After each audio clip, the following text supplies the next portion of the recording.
بسم اللہ الرحمن الرحیم۔ پیارے دوستو، ہدایت الناب کے سبق اور اجرا میں خوش آمدید، مرحبا۔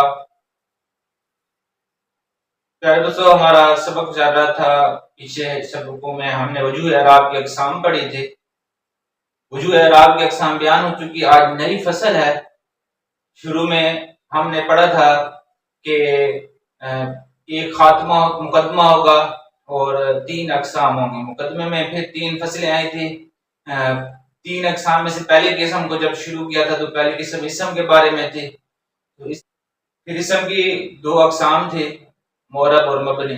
پھر انہی احکام کو، اسم کے احکام کو بیان کرنے کے لیے مصنف نے فرمایا تھا کہ ہم ان کو بیان کریں گے 2 بابوں پر اور 1 خاتمے پر۔ تو پہلا جو باب تھا، پہلے باب میں ایک مقدمہ تھا، 3 مقاصد تھے اور 1 خاتمہ تھا۔ مقدمے میں پھر چند فصلیں تھی، 3 فصلیں ہم نے پڑھ لی ہیں، آج 4تھی فصل آخری پڑھنے، پھر مقصد اول شروع ہو جائے گا۔ چلے سبق شروع کرتے ہیں۔ ہمارا وہی انداز ہوگا، پہلے ہم عبارت کو حل کریں گے۔ عبارت آج آسان ہے، کوئی مشکل نہیں ہے، اور اس کے بعد سبق بیان کریں گے اور ترجمہ کریں گے۔ چلے سبق شروع کرتے ہیں۔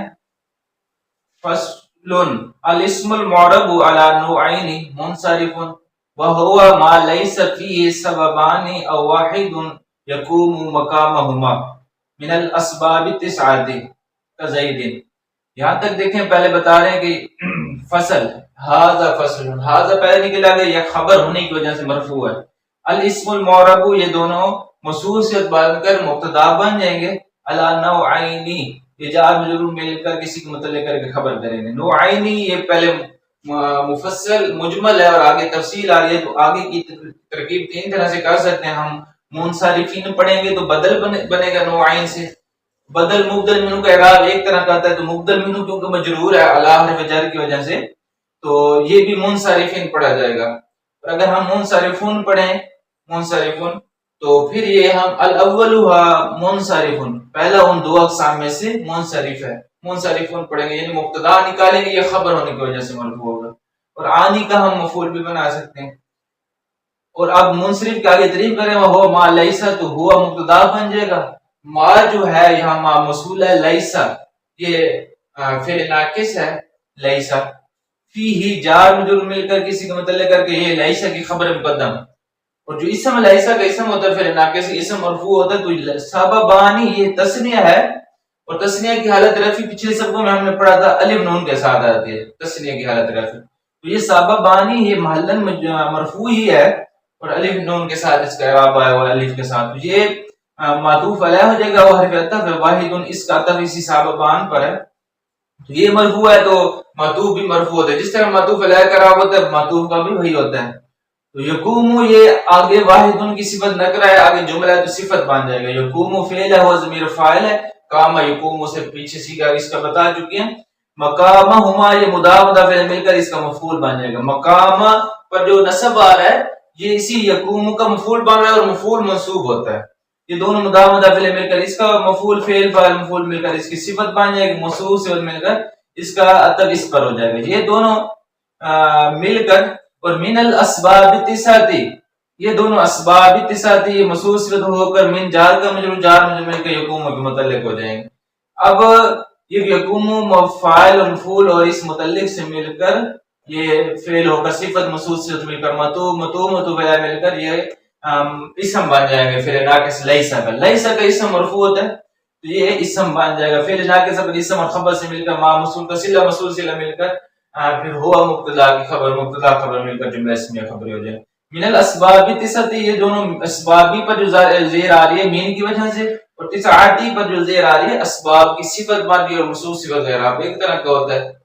آگے کزیدن یہ جار مجرور ہے، کسی کو متعلق کر کے مثال غیر محذوف کی خبر ہو جائے گی۔ یسمل اسم المتمکن، اب یسمى فعل ہے، صیغہ اس کے پیچھے کئی بار بتا چکے ہیں، ہوا ضمیر نائب الفاعل ہے، اسم موصوف اور متمکن صفت موصول سے مل کر اس کا مفعول بن جائے گا، فعل فاعل مفعول مل کر جملہ فعل ہو جائے گا۔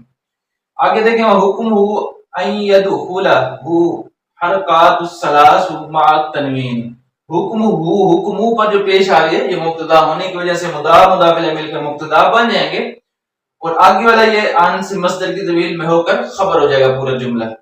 ان جو ہے یہ نصب ہے، یدخل یہ داخلہ یدخل ناصرہ سے آتا ہے، پہلے سیغہ بتا چکے ہیں اس کا. تو سیغہ واحد مذکر غائب فعل مضارع مثبت مرفوع ثلاثی مجرد سے اسباب ناصرہ ینصب. اور یدخلا جو پڑھا جا رہا ہے ان نصب دے رہا ہے، فعل ہو جائے گا ہو ضمیر مفعول ہے، حرکات الثلاث یہ دونوں مصوص صفت مل کر یہ فاعل بن جائے گا. یدخلو کا فاعل بن جائے گا، مع تنوین یہ مضاف الیہ مل کر مع مضاف اور تنوینی مضاف الیہ ہے، مضاف الیہ مکسور ہوتا ہے تو اس لیے تنوین ہی پڑھا جا رہا ہے. یہ دونوں مفعول فی بن جائیں گے یدخلا کے. فعل اپنے فاعل اور مفعول بھی اور مفعول فی سے مل کر جملہ فعلی ہو کر مصدر کی طویل میں ہو کر خبر مبتدا خبر مل کر جملہ ہو جائیں گے. آگے دیکھیں مثالیں دی جا رہی ہیں، تقول جان زید ورأیت زید ومررت بزید. اس کے پیچھے ترکیب ہو چکی ہے، دوبارہ وضاحت کرنے کی ضرورت نہیں ہے کیونکہ پھر زیادہ ٹائم لگ جاتا ہے. آگے دیکھیں فعل فاعل بن رہا ہے، یہاں مفعول بن رہا ہے، یہاں مجرور بن رہا ہے حرف جر کی وجہ سے. آگے دیکھیں غیر منصرف، غیر کا عطف اس منصرف پر ہو رہا ہے. اب یہاں اس سے پہلے ہم بدل اگر اس کو بنائیں گے اس کا تو پھر غیری پڑھیں گے. اگر اس کا عطف کریں، اگر الگ ترکیب کریں گے تو ثانی ہا غیر منصرف ثانی ہا نکالیں گے تو یہ الگ ہو جائے گی. وہ ہوا ما فی، اب اسی کی تعریف کی جا رہی ہے تو ہوا مبتدا بن جائے گا، ما مسئول ہے، فی ہی جار مجرور مل کر خبر مقدم ہو جائیں گے. اور سببانی یہ معطوف علیہ اور حرف عطف ہے، واحد معطوف ہے. مین ہا جار مجرور مل کر یقوم کے متعلق کر سکتے ہیں یا فوراً اس کی صفت بھی بنا سکتے ہیں. اور یقوم فعل ہے، ہوا فاعل ہے، مقامہما یہ مضاف الیہ مل کر مفعول بن جائیں گے. اب یہ فعل اپنے فاعل مفعول اور ظرف مقدم سے مل کر جملہ فعلی ہوگا، صفت موصوف سے مل کر معطوف علیہ مل کر یہ مبتدا مؤخر ہو جائیں گے. واحد کا عطف اس پر ہے، یہ محلن مرفوع ہے تو معطوف علیہ کا جو اعراب ہوگا واحد کا بھی وہی اعراب ہوگا، معطوف کا بھی وہی اعراب ہوگا.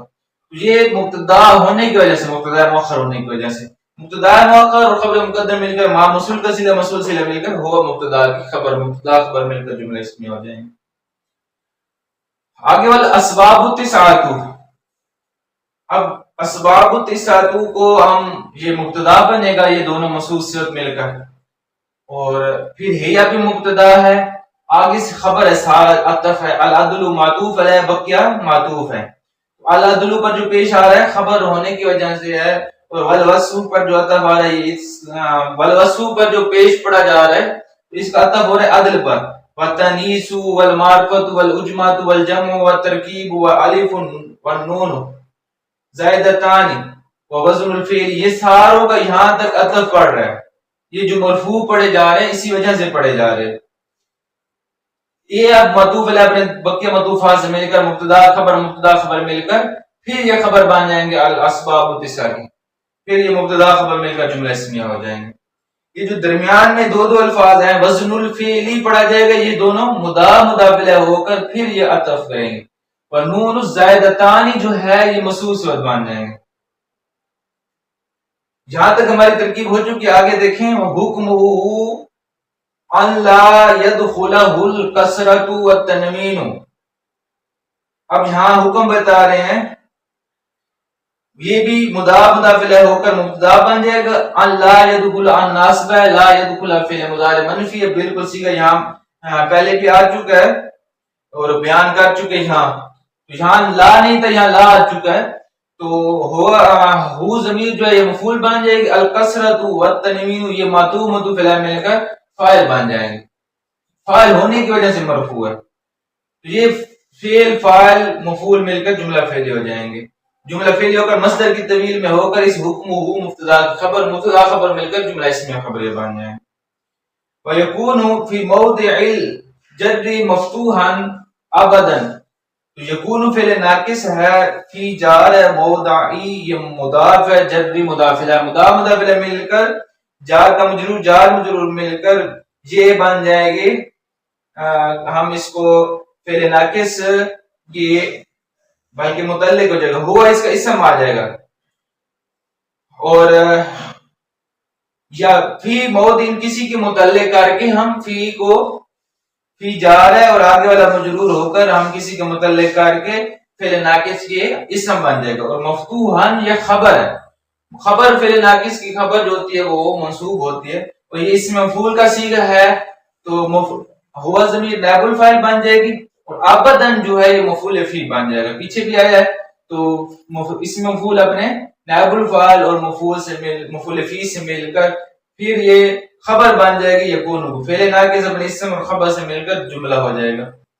تقول جانی احمد رأیت احمد مررت باحمد، اس کی غیر منصرف والے سبق میں ہم نے ترکیب بیان کر چکی، تو وہیں سے آپ دوبارہ اگر آپ کو سمجھ نہیں آئی تھی پیچھے تو دوبارہ دیکھ لیں، دوبارہ نہیں کرتے اس کی ترکیب ابھی۔ تو اب دیکھیں یہاں تک ہماری عبارت حل ہو چکی ہے ساری، اب ہم سبق بیان کرتے ہیں یہاں سے۔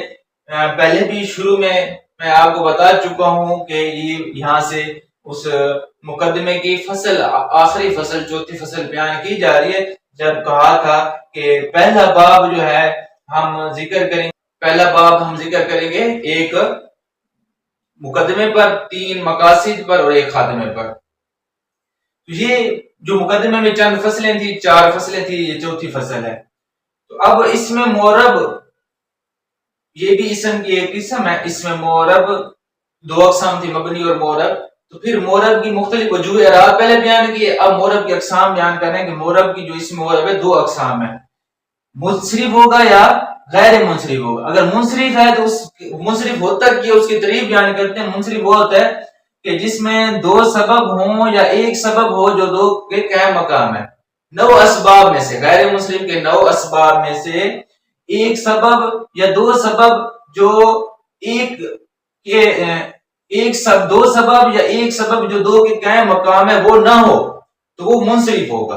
اور غیر منصرف جس میں یہی سبب ہوں، نیچے تعریف کر رہے ہیں کہ 2 سبب یا ایک سبب جو 2 کے قائم مقام ہے وہ ہو تو وہ غیر منصرف ہے، نہ ہو تو وہ منصرف ہے۔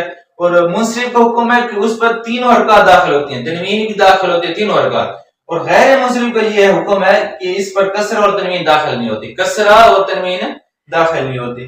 اس منصرف کی مثالیں دی تھی جانی زید، رأیت زیدن اور مررت بزید، اور غیر منصرف کی مثالیں دی ہیں رأیت احمد، جانی احمد فاعل بن رہا مرفوع ہو سکتا ہے، اور رأیت احمد منصوب بھی ہو سکتا ہے، اور مررت باحمد مجرور نہیں ہو سکتا۔ اب جار بھی آئی ہوئے، ہم بھی احمدی نہیں پڑھ سکیں گے کیونکہ غیر منصرف پر کسرہ نہیں آتی اور تنوین بھی نہیں آتی، اور منصرف جو ہے تو اس پر تنوین بھی آتی ہے، زیدن زیدن زیدن، تنوین بھی کسرہ بھی سارا کچھ آتا ہے۔ تو یہ ہمارا سبق بیان ہو چکا ہے، چلیں ترجمہ کرتے ہیں۔